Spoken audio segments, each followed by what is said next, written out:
Hello and welcome to Ink versus Algorithm, the Writer's Pod. And I am thrilled to welcome TH Forrest to the pod. Hey.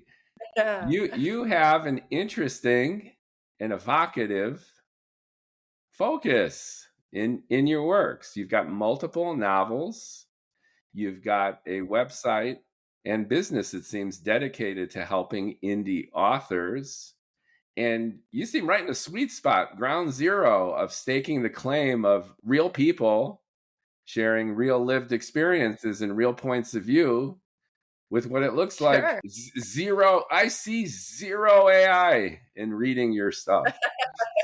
Good, because I don't know how to use AI at all. So yeah, there's no AI involved. Not in my artwork and not in my writing. Yeah, I have kids that have explained to me how it works, and I have I don't need to use it, and even at work, even though I know people use it at work to help them write professional emails or whatever, but I don't even do that. Yeah, that willful ignorance is glorious, especially these days. You seem to have a focus on queer relationships, queer dating, and how did that come to be a niche for you? Such a good question.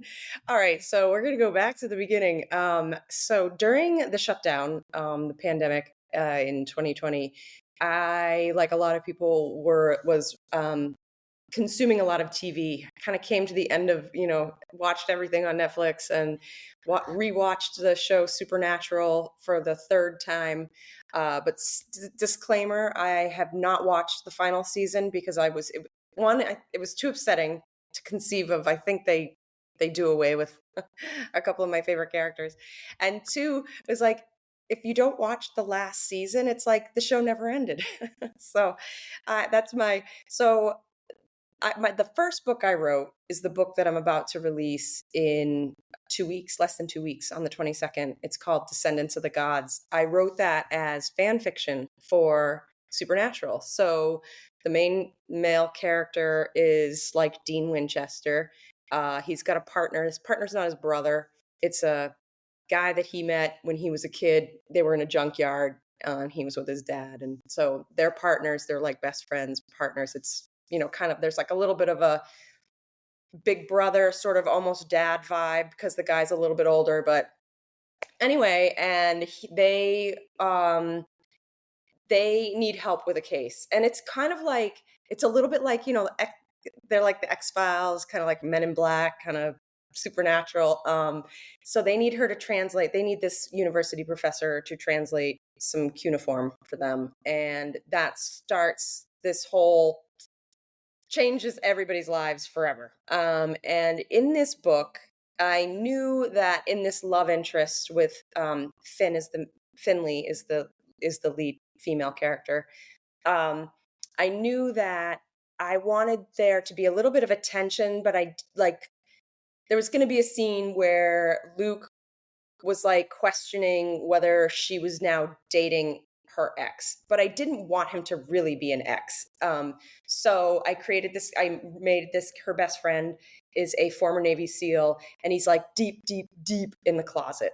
And she introduced him to his live-in boyfriend, and nobody knows that he's gay. And it was very important to the story that he be so deep in the closet that, like, Luke, who actually the reader knows is an NSA agent, like, could get all the background on this guy, but there's nothing that says he's gay. So he's like, oh my God, he's back with her, like she's back with him, like whatever. I wanted there to be that tension, but I didn't want it to ever have been romantic. So this is my long story short, telling you that, like, I didn't set out to write romance, male romance. I didn't set out to write queer romance. I set out to write supernatural fan fiction.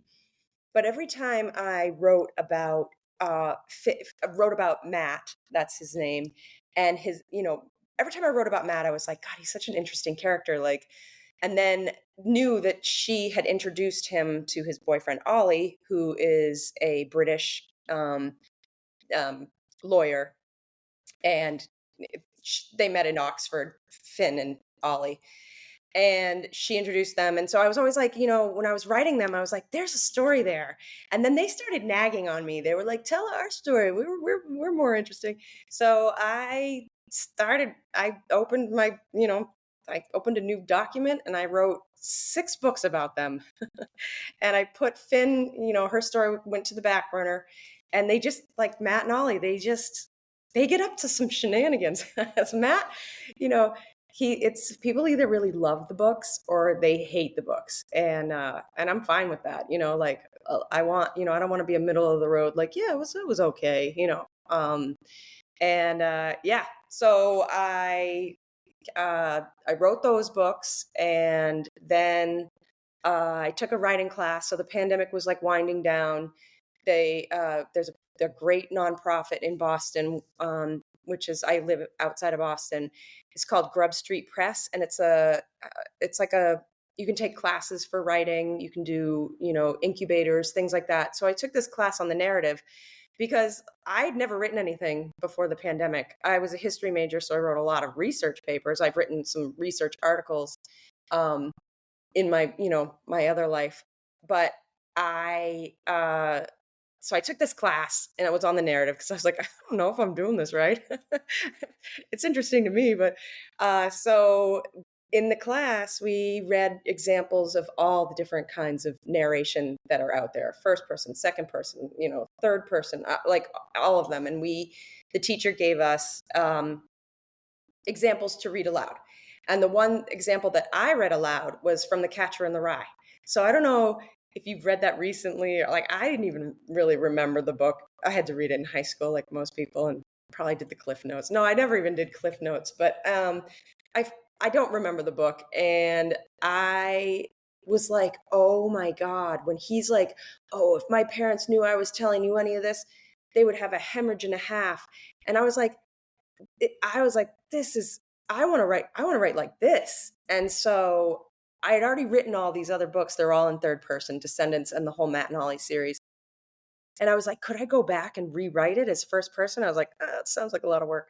So the class was like early November, and I was mulling it around, and I was like, God, I want to write a book like this. I want to write about a kid. I want to write about like a juvenile, like, teenager. And spitballing it, I'd already done all this research on Oxford and England and London, and I'm, a self-professed kind of Anglophile. I love Kensington, I love Mayfair, I love London, and had recently been to Oxford. So I did all this research. So I was like, you know what?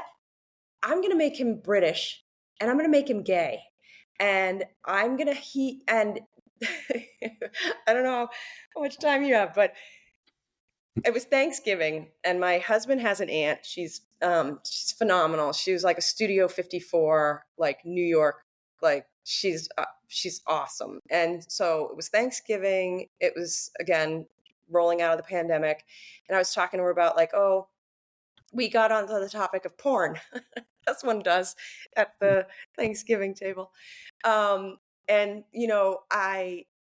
I'm long story short, getting around to my debut novel, which was the eighth book that I actually had written. So we were talking about porn and how it was like, back in the day, you'd go to a video store. My friend worked in a video store, and they had the back room, and people would go in the back room, and they'd come out with their selection, and it was all. But now it's like it's everywhere. You can just log in. You can find people are doing like OnlyFans. They've got all these sites. And we were talking about it. I was like, who does that? And it's all amateur mostly, but back in the day it was like studio. And it was like, who does this? Like, who films themselves, and just puts it on the internet, really, for like anyone to see. And a lot of it's not even behind a paywall, right? So we were talking about that. So it was after that I think I woke up in the night, and I was like, oh my God, he's not only going to be gay, he's going to get into porn.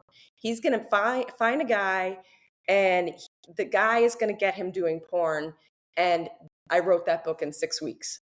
And I then spent the rest of the year kind of editing it, having it beta readers and whatnot. And I released it And so it was my last book that I wrote. It's called Twinkies and Beefcake. It's the story of Robbie.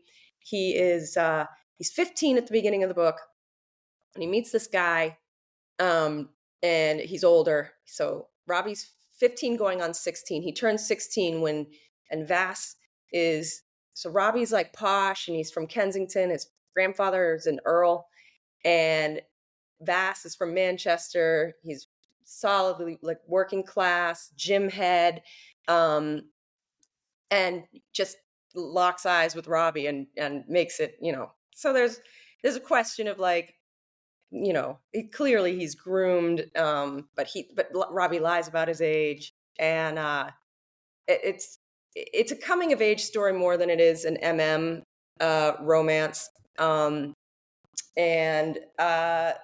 I wrote that. That was my first book that I published. I had friends help me with the whole marketing process, which, if you want to talk about that, it's hard. It's hard being an indie author and getting your voice out there amongst all the other, tremendous voices. So, Well, that's a great story about your story. There's a lot to unpack there. Let's start with fan fiction. So you got okay. Supernatural, which is like your favorite TV show during the pandemic, and you're all into it. And then I'm tacitly assuming that the characters are offshoots from the show. What's the relationship between your love of Supernatural during the pandemic and your own writing? Okay, so that's a good question. So, I there's no similarities really to the characters in the story. I kind of used it as a um, like an inspiration, really. I knew that. So the difference between Descendants of the Gods and Supernatural is there are no witches, there are no vampires, there are no werewolves. There's none of that. So it's strictly gods and demons. And I did a ton of research when I wrote this. I looked into Mesopotamia because I was like, I wanted to go as far back in human history as I could with gods, because I postulate that like the gods have always been real and that they've just had different names. I'm not the first person to say this, by the way. I came across this in my research. There was a guy, I'm going to butcher his name. I think his name, you pronounce it Herodotus or Herodotus. I don't know. Herodotus, Herodotus. the historian, the Greek historian. Yes. Oh, good. So you know him. All right. He's the one who said, the Greek gods are the same as the Roman gods and the same as the Egyptian gods. So I just took it even further and I went back to Mesopotamia. So the character of Enlil, he is basically Zeus. And so he factors in the book. I have a character named Isamud. He is essentially Hermes or Mercury, the messenger god. And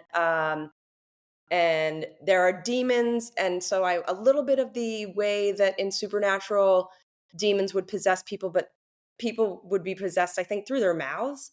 And I have it so that they go in through the brainstem. And so you can mark your body. That's another thing that's from Supernatural. They have these like marks that you can trap a demon or whatever. You can put it on the wall and they're trapped in the room. So there's like, I used little things like that. But then I was like, Dean never had a love interest. I know people really shipped him and Cass, and that would have been, something interesting to to write about. But I wanted Dean. I was like, he never got his like love story truly, and so I had.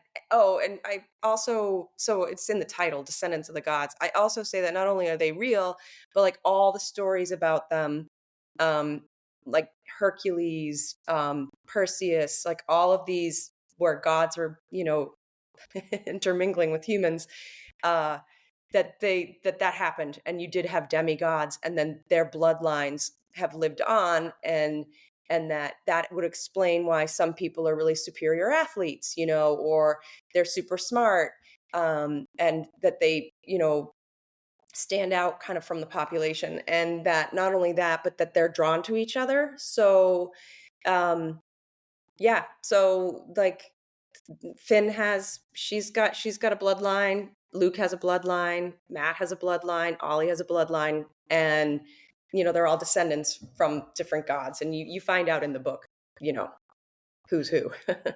Yeah, I mean, Carl Jung talked about the archetypes, where our stories about gods and goddesses and all of our mythology resonates instinctually within each of us. We're born to tell certain stories and not others, and then our Uh-huh. tales of these gods and goddesses are these expressions down to our DNA, if you will, or our programming. And then you have writers like Neil Gaiman. He's been Me Oh, Too'd and he's had some recent issues, but oh, has he?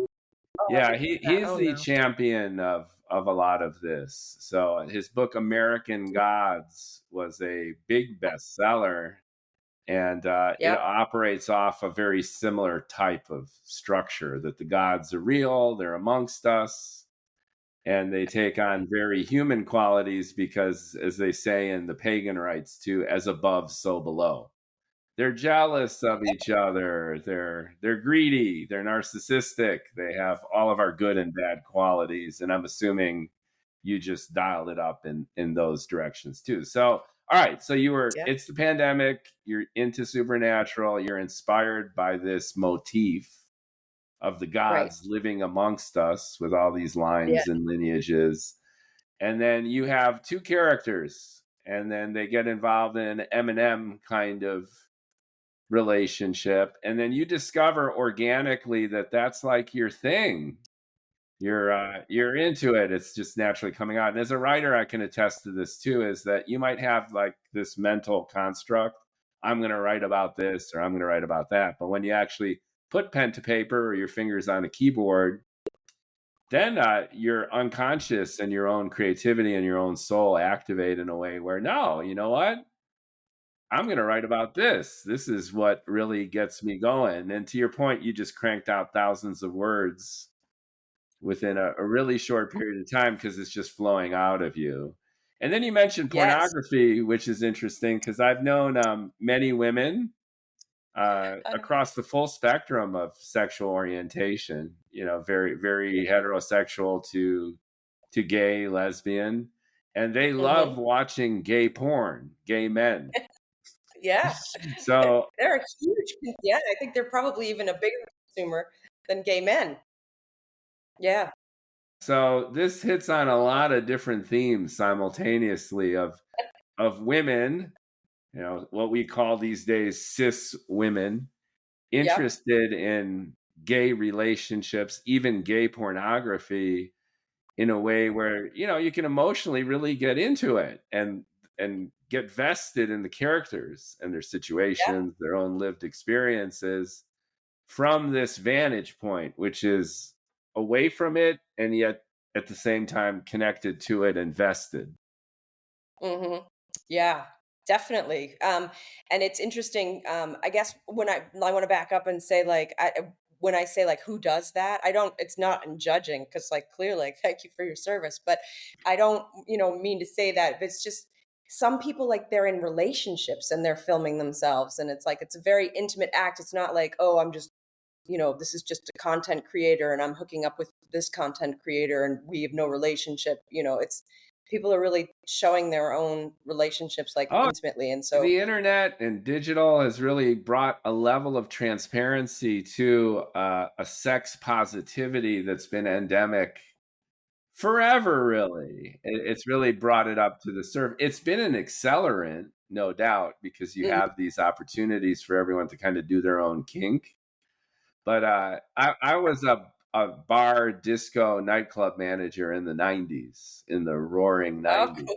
And then you pretty much see everything there. And I can attest to the broad range of human sexual and social expression. That's for sure. So, and again, devoid of judgment too, which is just, you know what, go for it.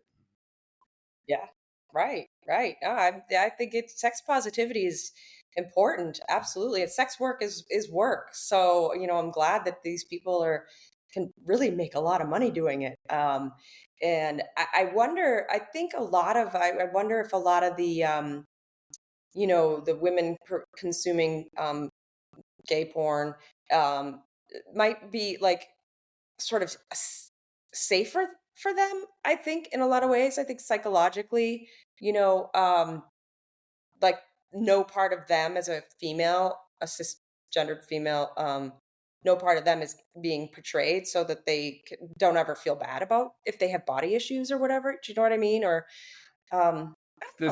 The safety factor. I mean, I'm just a bald guy here in California, but from what I've seen, my lived experience and people I've known, and just the reading and research that I've done, there is that safety factor, right? Where you see people involved, you see people very much sexually engaged, and as mentioning before, you could be vested and interested and connect with it, but Mhm. it's something different. It's exotic and therefore outside yourself, and you don't have to feel vulnerable or exposed in any way. Right, right. I know that like gay space for women is a very safe space. I mean, I think you have to be so respectful of in- you know entering that space, right? Like a gay bar or something like that. But like it's just you can go and be yourself and be fine and not have to worry about like some like being harassed. It's just I don't know. I don't know how I got on this subject, but I think it's just a safe Central to space. what you're writing about, and it's very, very interesting.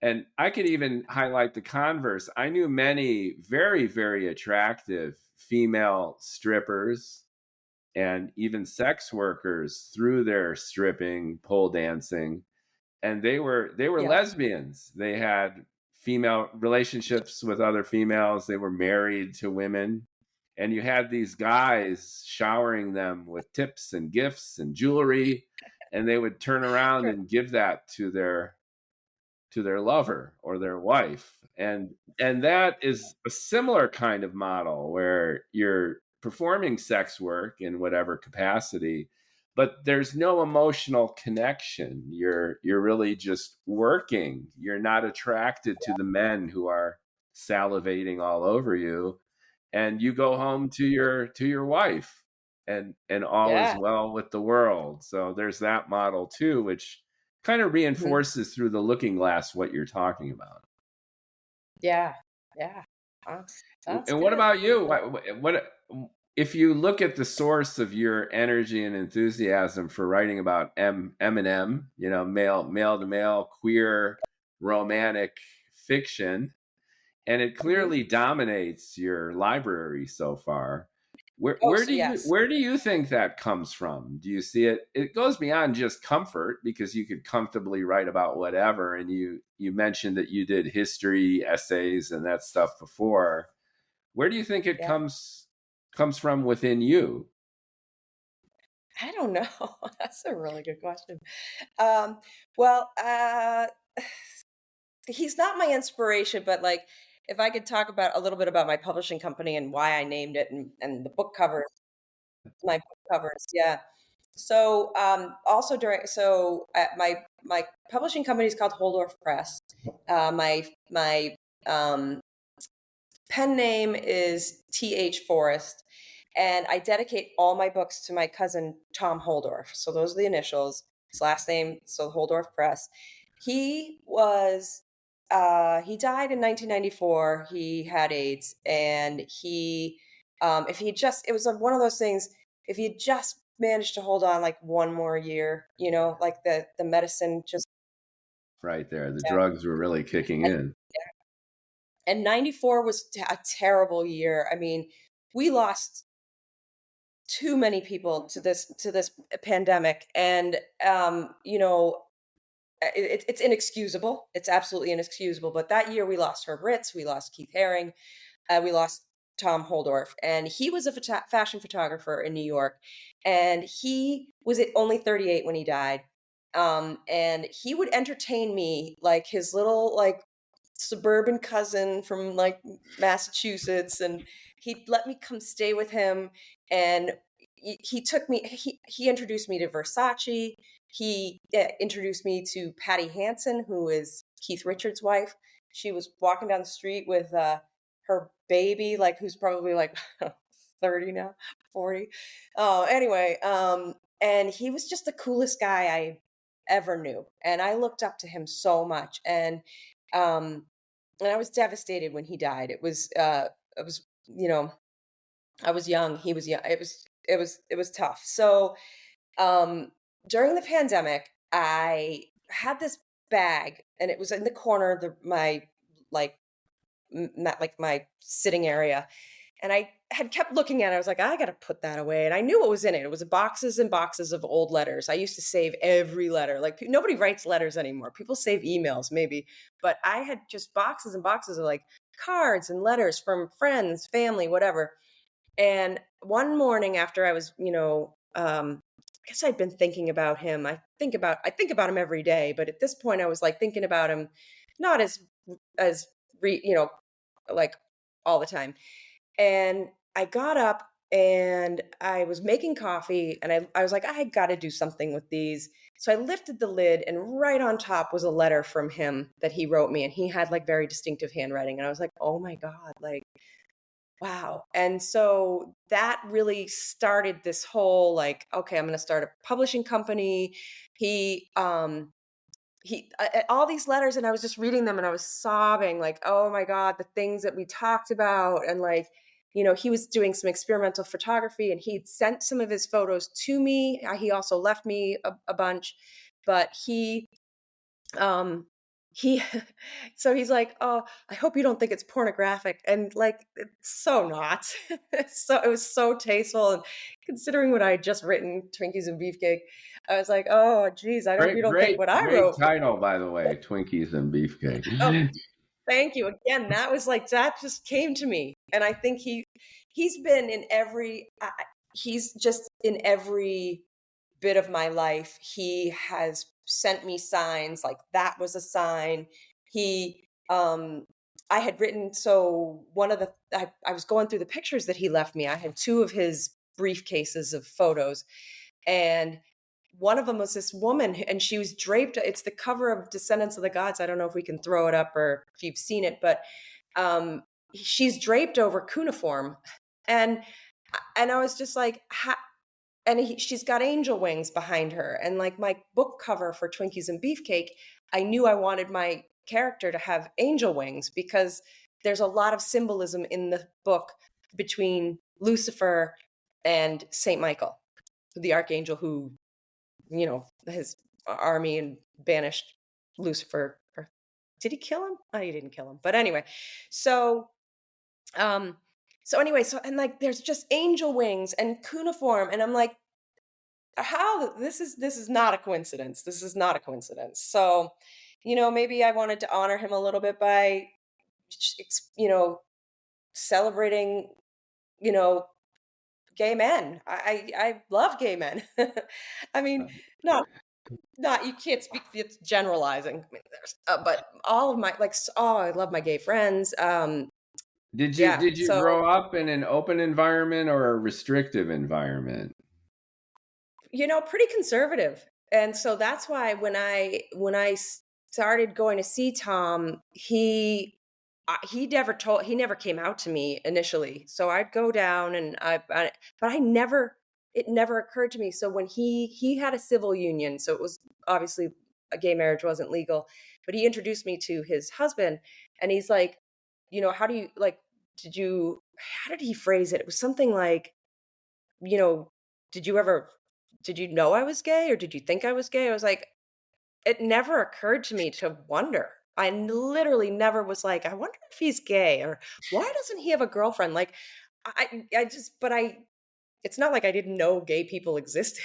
I wasn't like sheltered, but I wouldn't say that like growing up that I knew like a lot of gay people. It was like I went to an all girls boarding school, so I knew a lot of lesbians. Not a lot. Sorry, I don't mean to say that. Wait, that came out so wrong. Or they're rampant. No, I knew a few. So it sounds That's like the environment you grew up wasn't particularly restrictive, but it was cloistered in the sense where you didn't have any real interaction with gay people of any sort. Maybe a few women, like you mentioned, in school, but the idea of the gay man who now figures Right. prominently in your creativity wasn't even on your radar. And then you meet this iconic figure who inspires you. You create a terrific relationship with him, and then it didn't really occur to you that he might be gay. It's just he's just some dude who inspires you, and then, well, he is gay. Well, surprise, surprise. And then he passed, and then he's remains your inspiration, and in a sense your writing brings him back to life, if you will, as like an homage. And Right. maybe you're equating creativity and liberation and freedom, self-expression with him and his life. So that could be a connection that might be there too. Yeah. Yeah. Like I celebrate his life and don't want him to be forgotten. He was just a huge talent. Really, really was. He did a bunch of Stephen King book covers, actually. I have some of the outtakes from them. Uh, it was really good. Yeah. Yeah. So he's a So, celebrity photographer, and made a name for himself. And then, like so many folks, taken too young, right? And then it becomes kind of your memorial and your honor to your good friend. And then well, he's you my cousin. He's my cousin. okay. I missed Yeah. that. I didn't realize that you Oh, guys were sorry. connected that way. Yeah, yeah. All right. Yeah, no, I was so cousin that he used to like tolerate. He So I loved me. checked out the website, and thanks for the backstory. The model seems interesting, which is you're encouraging indie authors to partner up, and then you help them with self-publishing, and then you help them with marketing. Is that correct in terms of the business model? Yes, that is, I'm getting ready to take submissions. I'm not open to submissions yet, but that is my goal. That is my business plan to, um, because if you publish just through Amazon, a lot of bookstores won't carry you because like Amazon's their competitor, so they won't carry an Amazon label in their stores. So this way they get an imprint. They have, they're published under Holdorf Press, and I provide them. There's like the free part where it's just, some guidance and everything, but it's up to you, the author, to do your own marketing, your own social media. But here's a plan. I have a marketing plan in place. Um, but yeah, no, that's my goal. Like I would love to become like a indie press and you know make it a business, quit my job. Well, many of our listeners are indie writers or writers who are either published or hoping to get published. Enlighten us a little bit based on your model of what you're conceiving here. I'm an indie author, and I know how hard it is to just get and sustain attention. Usually writers are good at writing, and they're not that good at marketing and outreach. Seems like, it's rhythm and lead guitar. It's rare when you find somebody who Yes. can do both. So I fall definitely into the lead guitar camp. I love writing, and I feel that I've personally published the science fiction book of my dreams. You reach a point where you work at it, you work at it, you work at it. You're never satisfied, and I think I finally nailed it. But it Yeah. takes another effort to get people to Oh, notice and to care, get attention in this attention-starved and commoditized age. yeah, yeah, and to do it on a shoestring budget too, because a lot of people who do write, it's not like it. Yeah, it's. I would say one of the things that I've been fortunate with is partnering with some great people in the book talk community. It's setting out. So in the marketing plan, it's like it's really setting out a date of like a timeline, right? Where you're gonna want a couple of months to build hype for ARC readers, which is the advanced reader copy readers. They, in exchange for getting, you know, first dibs on your book before anybody else gets to read it, they leave you a review, and they build the reviews, and you build Then you set a date for release and you hype pre-orders. And then you really go into the book talk and the bookstagram community, and you foster it. It does take time because you want to build trust. How do you But get you find noticed? So I've made the mistake that I think a lot of writers make, which is like, I know the channels are there. Like Book Talk is really the number one place, especially for new indie authors to try to get noticed. The only challenge there is it's a tsunami of Book Talk content. Everyone's hashtagging the hell out of their reels. So when I published, I did a few book talky kind of talks, and engagement was relatively low. I mean, I got my own followers to maybe chime in and show yeah, excitement, but I didn't really crack the book talk community at all. And I think the typical mistake I made was just to bungee cord in out of nowhere. It's like no one knows who I yeah, am, and I'm clearly hmm just hijacking the hashtag to get attention. I haven't forged any prior relationships, and it's not like anyone knows me. All of a sudden, there's this bald guy holding up a book with a white and black cat in a bathtub full of wires, talking about the multiverse and how exciting he is writing the book of his dreams. I mean, nobody gives a shit. Seriously, I mean, it can feel that way for sure. I mean, I'm How not, do you do it can't the right way? I did it the wrong way, which was I was impulsive, impatient. And when I wasn't really getting much response, I went on to just start the sequel. I'm the writer. I'm not yeah, really that yeah, into yeah, self promotion. yeah, So what's a smarter way to do it? And I think I'm leading my own question, which is it's all about relationships. So yeah, follow other writers, establish yourself as someone. I see your posts for Book Talk and you're reviewing other people's stuff, you're having conversations, you're actually an yes, active member of the community. Whereas, like I mentioned, I just said, hey, everybody, look how yeah, awesome my book is. And they're like, right, wow, well, F you, buddy. Who are you? yeah.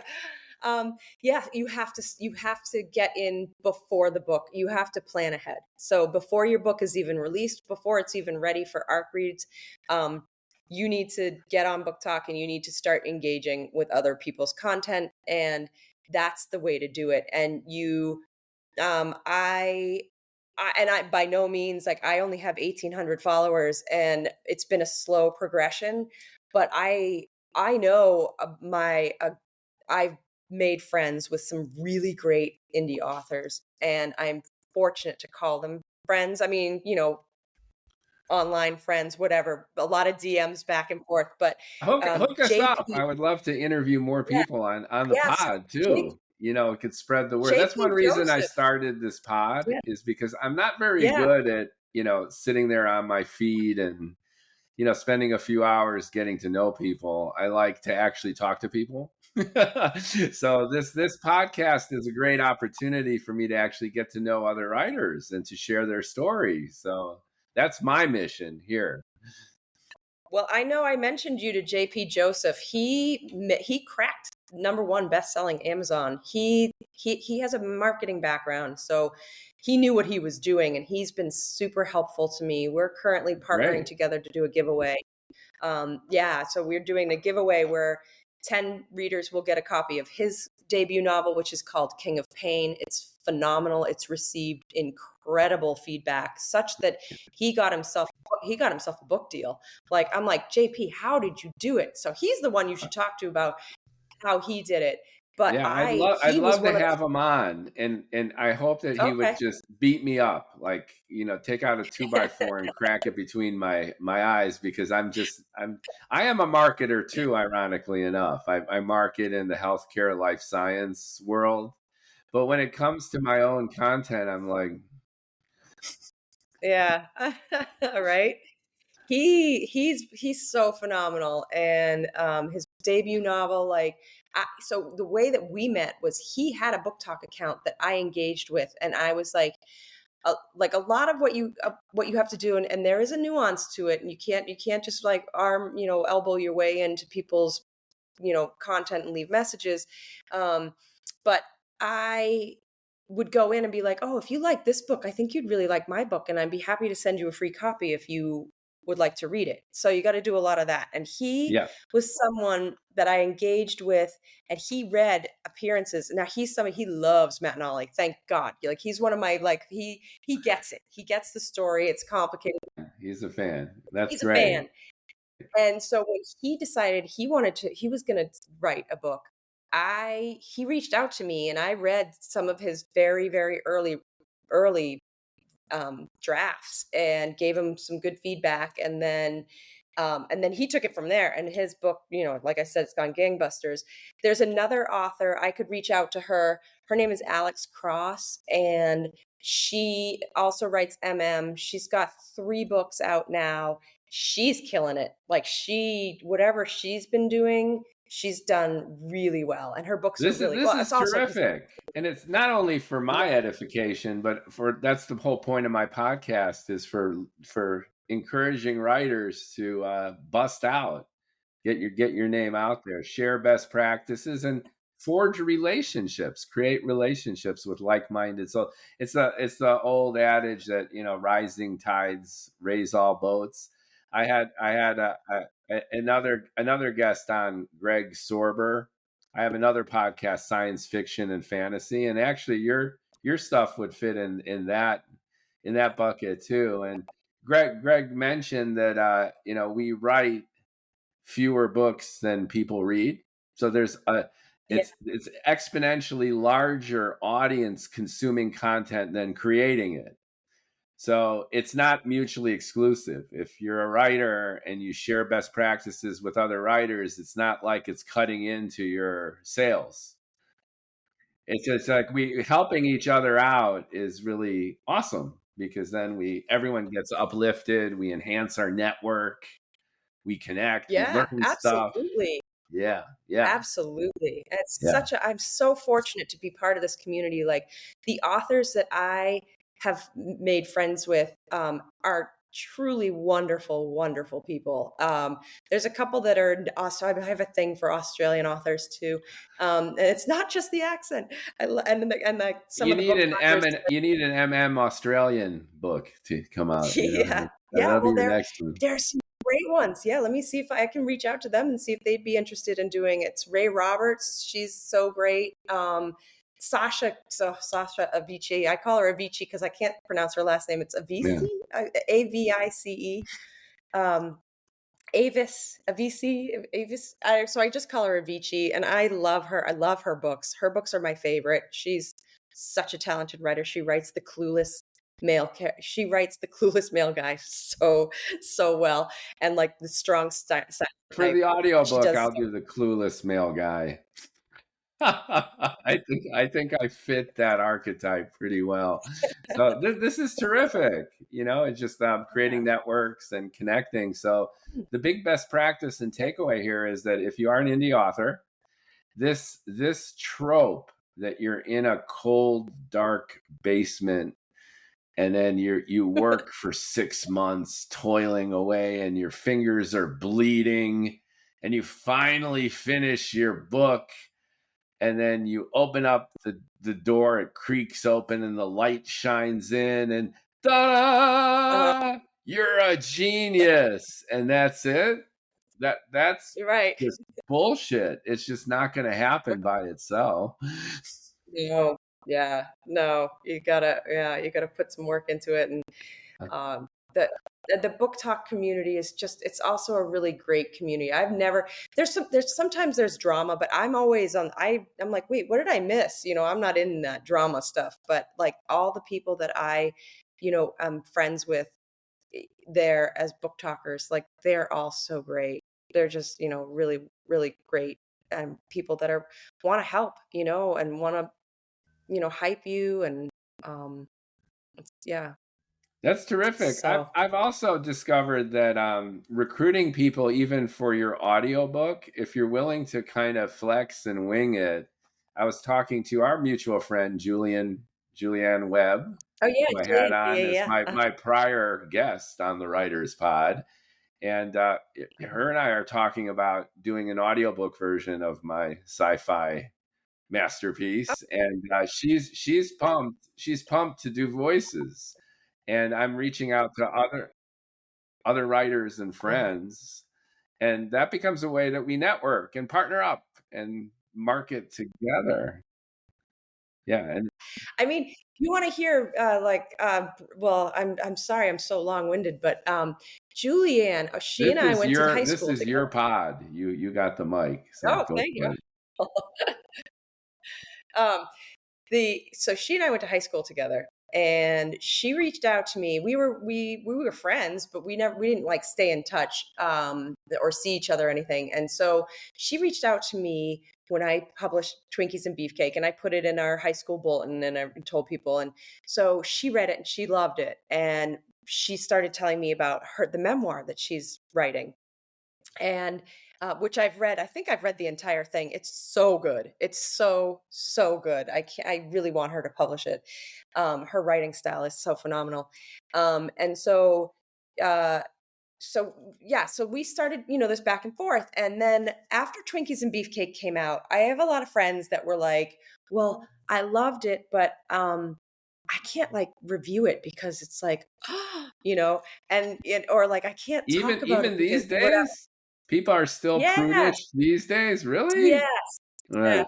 Yes. Yes. And so what I did was, so I was like, okay, fine. I'll write a book that you can talk about. So I wrote Kelly's Folly, and he's the opposite in every way from Robbie. Robbie just can't get enough sex. He just lives like life to the fullest, and he's like just, out out there. And Kelly is dedicated, and so like I said, my books were set like either in London or Boston and Maryland, and because those are the areas that like I know. So when I wanted to write Kelly's Folly, I wanted to set it somewhere else. I was like, I'm just going to put it somewhere else just so I can't keep writing about Boston. So I decided, because for two reasons. One, because Julianne lives in Cincinnati. I was like, I'm going to put it in Cincinnati. And so I was like, I'm going to call her and ask her, to tell me all about Cincinnati and give me the vibe and all this stuff. And I also had this other friend whose husband works for P&G, which is headquartered there. And that's he like, so I kind of stole their, how they move around so much. P&G, as you get promoted, they move you. So a little bit of that is in my book. But I'm talking to her and I'm like, yeah, this is where Tom, like in heaven, wherever he is, it intervenes. I'm like, yeah, I think I want to make him like a diver. And I'm thinking, and she's like, oh, she goes, well, when, my brothers wanted to be Olympic swimmers. So we moved from Ohio to California so that they could train. And my brother dated Megan Nair. And he knew Greg Louganis. I could get you in touch with them. And I was like, wait, what? Like, what are the chances that, like, I was just like, I'll do some research, I just help me with Cincinnati. And here she is. She introduced me to Megan Nair, who is the all-time winningest ACC diving person in history. And she would have gone to the Olympics, but it was the year that was boycotted. Greg Louganis, I reached out to him. He didn't take me up on my offer, which is fine. I think his manager intervened. But then Megan introduced me to Kent Ferguson, who had been to the Olympics. And Kent, the book was born. And it was like, that was just absolute happenstance that she was like, oh, yeah, my brother, I can and the wealth of knowledge, like Megan, she's amazing. Kent is phenomenal. I don't think I'm outing him, but he's a gay man. He's married to a man. He's on Instagram and with his spouse.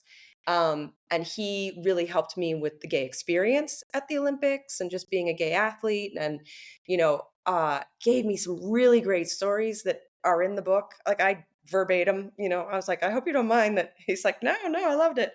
So anyway, so Kelly's Folly was born as the, antithesis of Robbie and like I owe that book to Julianne. I mean, seriously, she's the one who put me in touch with those. And it really illustrates the power of friendships, networking, and Yeah. how it cascades not only in terms of marketing your book, but in terms of the creative process itself. Where Right. you Right. And meet she introduced people, me they to you. trigger you in great ways, and then Yeah. all of a sudden you're off to the races in ways you never even anticipated that are super fun. Yeah. Right. And she introduced me to you. Yeah. So thank you. And what She's about your awesome. readers? It's hard to do a market analysis, right? Like who is Mhm. actually doing the reading? You do get feedback. I read many of your reviews, which are glowing, and you've got Oh, your own fan base. So how would you characterize fans of TH Forrest? Gay men, women like you who love to read about Eminem. Uh, who's eating your stuff up? I think it's mostly women and a few and a few gay men. I'd say predominantly. It's probably like 70-30. Yeah, Um and yeah, they just and most maybe of a them I lot of found. straight guys who don't know yet. Yeah, right? Could be. Could be. I had a good friend of mine from high school, that we reconnected, sadly at a funeral for a mutual, like, actually, my ex-boyfriend back in high school passed away, so I reconnected with his friend group, and he read both Twinkies and Beefcake and Kelly's, and he loved them, and he's totally straight, and he's like I think he even said that, I don't know if you read that review, he's like, "I'm straight, and I would never pick up this book, but I did because and he loved it, I so know you, and it's great. And again, you're writing, and I've read your samples, and I flipped through, and it's very genuine. It's emotional. It's quirky. It's funny. Thank you. Thank you so much. Yeah, I really enjoy writing them.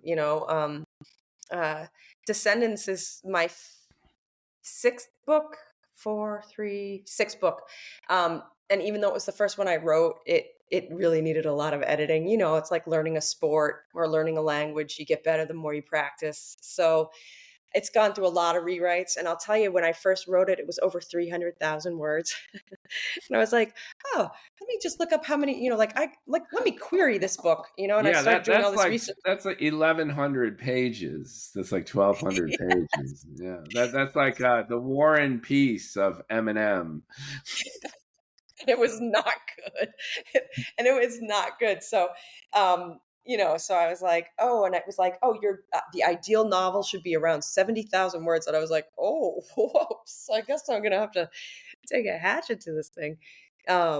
So it's been through a bunch of, it's been ruthlessly edited.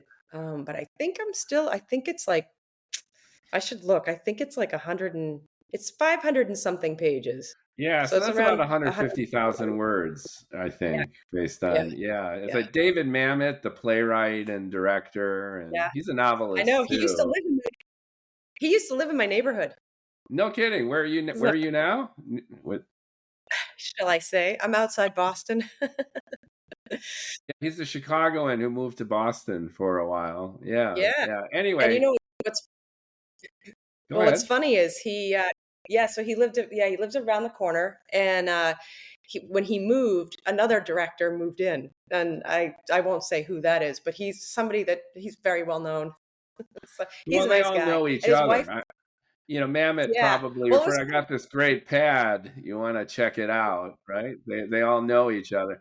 But I bring up Mamet because not only is his style the antithesis of yours, and then his own machismo and testosterone frothing kind of style, but he had a great yeah, quote, which is, great writers start with a scalpel and end with a chainsaw. You just get rid of so much. You just you just hack away at it. So that's taking your 300,000 words and whittling it down into 70. which is more courageous than many people would think, right? Because you put so much time and Yeah. effort into just getting it on the Oh, page. yep. Absolutely. Yeah. Yeah. And I also noticed that you, to the point you made earlier, you don't just publish on Amazon, you publish on Barnes and Noble, you publish on just about all the platforms that are out there. Can you talk a little bit about content repurposing and distribution? We talked about book talk, and the takeaway there is don't do what Mookie did, which is just show up out of nowhere like an asshole and show off your book and expect anyone to care. So don't do what this guy did. Don't do what I did. And then the opposite of that is doing what you do, which is forging relationships, talking about other people's work, celebrating other authors, and then ingratiating yourself in a sincere way in this Yep. vibrant social media community of readers, writers, agents, producers, everyone living and breathing book talk. It's not just about adding a hashtag to a reel. It's about living and breathing community. If you want to build community, you need to join a community. That doesn't Yeah. sound too complicated, but some people are dense like me. And then the other best practice is, you mentioned this earlier too, is don't just publish on Amazon because other sellers won't sell you. You're gonna tell us a little bit about that approach. So Ingram Spark is the company that all bookstores buy from, and if you want your book in bookstores, you have to upload it to Ingram. And so I always upload my books there first because one year with my first book, I put it on Amazon first, and then Amazon like stole my ISBN number, and like I had to fight them to get it back. So if you put it on Spark first, that doesn't happen. So um, and then what I also recommend people doing is a lot libraries, local bookstores, they love local authors and they're always looking to get people, in to shop in their stores. So I have done some readings, I've done signings, I've done the ones that I like the best are when there's like an author fair and you're with other authors and you're talking to other authors, but you're sitting there. So you're getting people, people are coming and that you're not like the only one sitting by the door that everybody walks past because it's like, who are you? Um, which that happened to me at bar. You got the card table set Yeah. up, and Yeah. yeah, All yeah. your like all your, you gotta, there is an investment. You have to invest in, bookmarks and signage. I've got a tablecloth. But um but yeah, I say get out there, meet people, be on the ground. There's like Comic-Con I where did they LA Comic Con, actually, the one recently, and in yeah, downtown how'd it go? LA. I was invited by Ingrid Moon, who is a fellow science fiction writer. So it's in the science fiction genre. She was gracious enough to give me half of her table space. And Oh, I nice. reciprocated by selling her book when she went out onto the floor or grabbed a sandwich. And we actually became a pretty good team. And I That's good. I read some of her books and I was like, how about we pitch it like this is Hunger Games meets Fallout? And she was, I never thought of that. And then when dudes would come by, I'd do a dude on dude kind of bonding. And they were like, well, what's this? I go, well, that's Ingrid's new science fiction book, Biohunter. And what's that? And instead of telling them the plot, I would just say, it's Hunger Games meets Fallout. And then he'd be like, oh, badass. Give me a copy. So I felt good that I was helping Ingrid sell. And I Yeah, learned a yeah. lot from LA Comic Con. Like, have the QR code of your book so people can scan it. Yes. Bring a nice Yep. colored tablecloth. Do good signage. And display your books in a way that are appetizing. And I also learned that the cover is significant too. Covers of books make a big difference for selling your stuff live. Yeah. And, you know, and having something that's related to your book that's a giveaway. So whenever I have Twinkies and Beefcake, I always order Twinkies and cupcakes and I have them and people will come by. And it's, yeah, yeah. That's People are really like, cute. it's so funny because people are like, Twinkie, I haven't had one of these in years. That's another great best practice. So when you're doing social media, writers, especially indie writers, join communities if you want to build your own community. Then the next best practice we're sharing is connect with other authors like we're doing. Talk to people, learn from people, support people. It's not even like quid pro quo, like I rub your back, you rub mine. It's more like we're just celebrating ourselves and our work, getting the word out there, and it's mutually beneficial to just, build it up that way. Publish on multiple platforms. Ingram, you mentioned, is a principal one to start, just to lay a good foundation and protect your ISBN number. And then go ahead on Barnes & Noble and Amazon. You obviously have a non-exclusive arrangement. How do you feel about audiobooks for your M&M saga? So there's a huge community of people who read audiobooks, but it's expensive. I did an audiobook for Twinkies and Beefcake, and it was like $1,000. It's not cheap to hire talent. I, can't read it. I can't read my own books. I mean, maybe I could do my own Descendants of the Gods because it's, you know, mostly, but I can't, you know, do a man's voice convincing British for that. I'm going indie, I think, with my audiobook just to see how that could play out.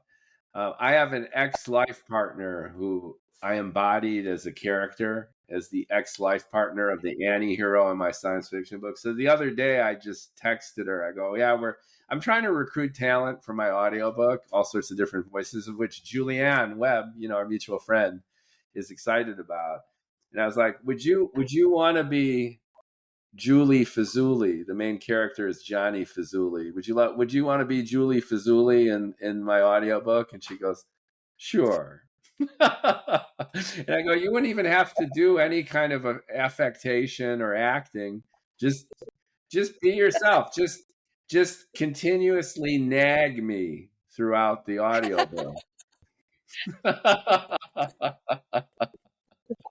Tell me I'm doing everything wrong. Give me advice unsolicited, and always call when you're least expected, and then Right? we'll have it First made. time. Oh my. So do you have a studio? Like, I mean, is that what because like that's the key is that you have to have a place to record and the equipment to like, you know, get rid of all the dead space or the, you Well, know. that's the other thing I'm thinking of. I've been doing a little research. I use the Riverside app. That's what we're recording on right now. And it does two things. It does sound balancing. So you're on a separate track as I am. So when I process this conversation we're having now, I could literally edit it down to the gasp or the fart or the exclamation. So I get a transcript of our conversation, and when I edit the transcript, it automatically splices the video and audio. That's really cool. Oh, wow. And then the Yeah, that's sound great. quality depends on our mic and our setup. But Yeah. I'm thinking of even maybe using this app to do the audiobook. So if I can get talent like I've got you on this podcast, we could just read the damn book to each other. And then I Right. go and Yeah. I get a processed WAV file, and I get individual tracks for you and me and Julie Fazuli and Juliana Webb playing the different characters. And then I can edit. This is my naive assumption that I could do an audiobook of my new novel without too much expense. And then I could make people promises about residuals downstream for Yeah. sale. And There I you go. told Julianne this. I go, I'm going to give you a cut. And she's like, okay. So that's my Well, idea. let me know.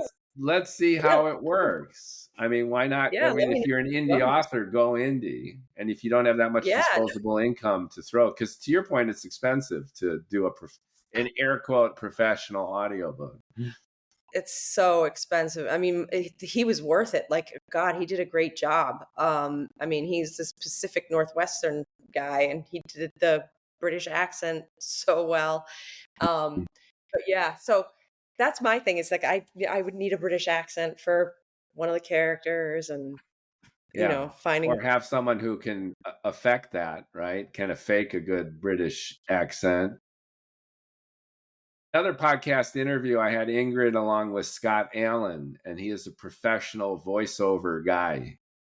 Okay. And we Yeah. talked about the creation of the audiobook of the Hunger Games versus Fallout, Okay. new novel that she had, Biohunter, and it was really fun. I put in clips from the audiobook in the podcast, and it's awesome Oh. to hear it. When it's really done well, it's so exciting. The monster leaped and ripped the creature's head off. Oh no! Exclaimed the hero. Right. Awesome.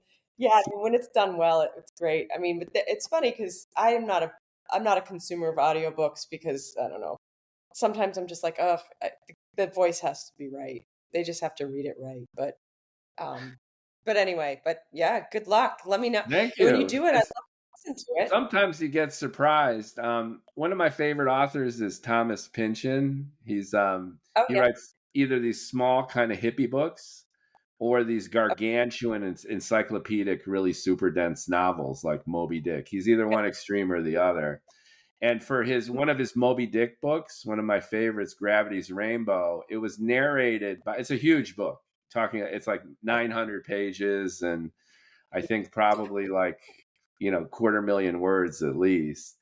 And for the narration, they got an older guy who's and he was pretty good. He had kind of a raspy voice, and it more or less fit. And it's a lot of hours of reading. So talk about the pandemic. I was jogging throughout all of Manhattan that was all abandoned during Yeah. the pandemic, because what else are you going to do? And everyone else was all in their apartment. I'm like, I'm not going to get COVID running outside. I don't care what the crazy people claim. So I just ran all over listening to Gravity's Rainbow on audiobook. And then, just like you're mentioning, it's kind of weird. I was listening to Bloomberg News, and they put on one of the journalists talking about a story, and it was the same guy. Oh it was the no old guy narrating Gravity's Rainbow on Bloomberg News. I was like, way! What is it? I was Like the certain it was him. It was him. Yeah, wow. So That's talk about funny, moonlighting, right? right? Yeah. Right. But no, yeah, that would be good to have Julianne. She's got a beautiful voice. I mean, she teaches opera. She's amazing. Yeah, and there's a bunch of characters. Maybe we'll get you in there too. All right. It's So, not even just like an audiobook. It's going to be like a serial or whatever you call it. We've got and then it'll be a nightmare for me to like stitch it all together, right? I was just going to say, oh man. But it's the first time you do it, it will be a learning experience and it will take you a long time. The second time you do it, it'll be so much easier. So It up a little bit. And what kind of advice can you give authors like yourself when they're really thinking? I know a lot of our listeners are like, I really want to write that book. It seems you started relatively later in life. It was the pandemic. We're all cooped up. You're loving supernatural. You're feeling inspired. These characters are leaping into your head. They're taking on lives of their own. And then you were off to the races pretty fast. You've got yeah. in your library, you've got what, 6, 7 books already? Is that right? Yeah, I'm about to publish 6, and then book 4 of Matt and Ollie's coming out in the late winter, so February. And I've got 3 more that I've got to polish. Where And do then you a sequel to where do you get your yeah. energy? How do you do it? I And know. how can you inspire some listeners who are like, I want to do what TH is doing?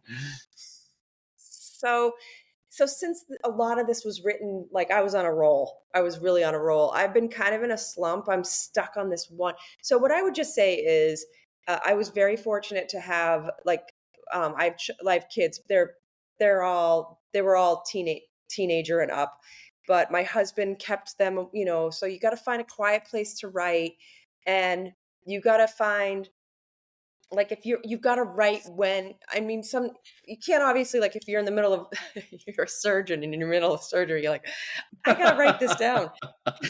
Yeah. Yeah, you're Maybe don't do that. multitasking during the open Yeah. heart surgery, your novel. Yes. You don't, I mean, but like when something occurs to you and you like, oh my God, that's awesome. You really need to, like, as best you can, write it down. Like, just write when you can. And so, like, when I was initially writing, and I worked full time during the pandemic, we did not have to go into work, and things were shut down at work.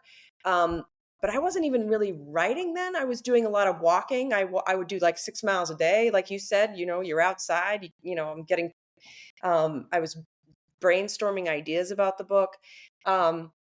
And then I just became kind of a mad scientist. So I would get up really early in the morning and I would just write on my laptop in bed. I'd, come home from work once work started going back in, and I would just write, like, from dinner until like 11, and really just made it.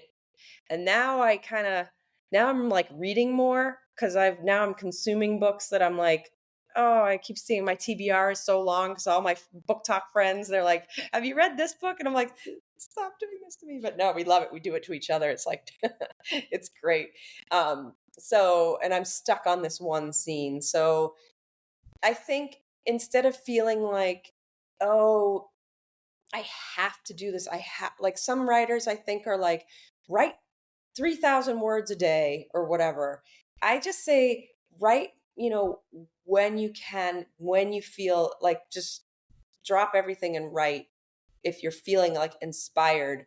Um, and, you know, that's the best I can say, really. At least that worked for me. Alex Cross, she's a dynamo. She does the Post-it thing, which I think it's called Gantt. It's like the Gantt, whatever. Anyway, she will be in front of a wall, and there'll be all these Post-its where she's mapped out her stories, like, fully, before she sits down to write. You That, storyboarded it all out. Some people think that way yeah, and create that way. They need to plan. She's yeah, a planner. yeah. She's a So then, if planner. that might work for, that's something that might work for some listeners, to really plan it out. I've seen people do it in like an Excel spreadsheet. I'm like, that's too, no. I don't want to, My story no, just has to float in my head. I didn't outline anything for my book. It literally no, just me kind of neither. lives in my head, and the characters do the writing for me. The characters are like, they're off to the Yes. races. Things are happening. Yes. Yes, and that's also important.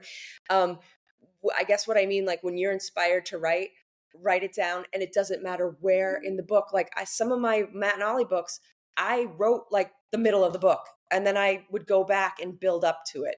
So, like, Yeah. if you come up with this scene and you're like, oh my God, that would be, this is a great scene. Write the scene, and then you can build the story around it. That's that's how I work. I can't I think that's storyboard per great se. advice. And I think the big takeaway here, it depends on who you are and how you're built. If you're a planner, plan.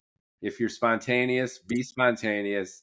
The key takeaway here, though, is it's not going to happen by itself. So make time, stay focused, get it done, and turn it into a lifestyle, which is, you can't just sip an espresso in a coffee shop and say, "Oh, I'm a writer," and then spend 5 minutes and then move on to something else. You do it. You are what you do. And if you're writing, Yeah, then you're a writer.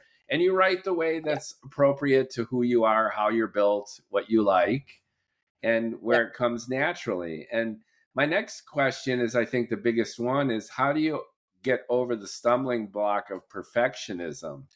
Oh, this isn't good enough. I suck. This is, in my head, I have this awesome scene or this incredible character, and the second I put words on a page, it sucks, and then that's it.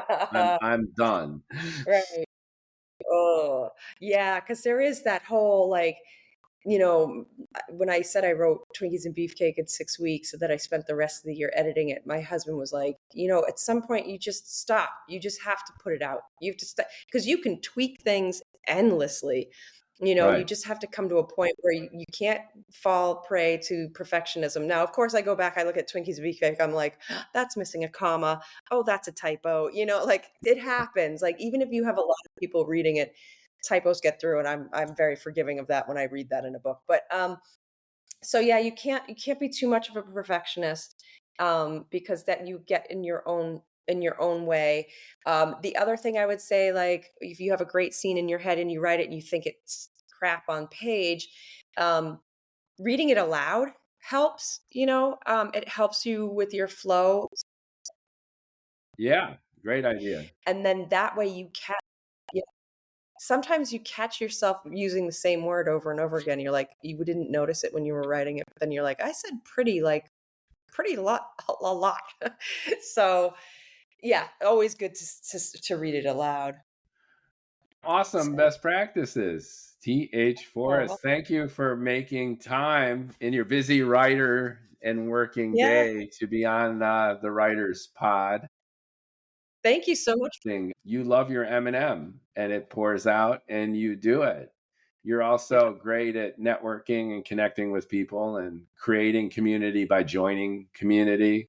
You've learned some of the tricks of the trade of publishing your book on multiple platforms to maximize distribution. You have an awesome business model where you've created the Holdorf Press, right? Am I getting that right? you, Dedicated to your friend and mentor in a sense, where you're going to help other indie writers do what you do. And you have these writing best practices, which are phenomenal too, which is don't let perfectionism get in the way. Read your stuff out loud. If you're a there we go. writer and you consider yourself a writer, then just STFU and write, Yeah, make it happen, and then get it out. right. And lastly, just kind of barf it out if you have to. Get it out on the page, and Yeah, then be brutal to yourself as an editor to make your writing even better. yeah, And yep, network. yeah. Thank you. I'll follow up with you on Yeah, these other possible guests because I'd love to just learn more and meet other writers and folks who are out there kicking butt and taking names in the indie writer creative world. Thank you so much. yeah. Like, Thank comment, share, you. folks. We're going to have Yeah. links to all of your websites and books and your new Oh, press. great. Thank you. Thank you so much. And we'll chop this up into little video bits too, so we can share the little golden moments between us. That'll be fun. Perfect. That Thank sounds you. great. Yeah, and anytime to be back, thank you for having me. I appreciate it. It would be fun to have like a couple of authors. Maybe in 6 months, a year, see how Holdorf Press is doing, see how the writing biz is treating you, and talk about your next book. Because at this production rate, I'm sure you're going to have more adventures of Matt and Ollie Oh yeah. hitting the Oh yeah. world. There's more raucous sex and fighting and adventures in in Yep. po- in I'm posh that's England. right. Thanks so So, much. well, Take thank you. care. Okay, Yeah. bye bye. Bye.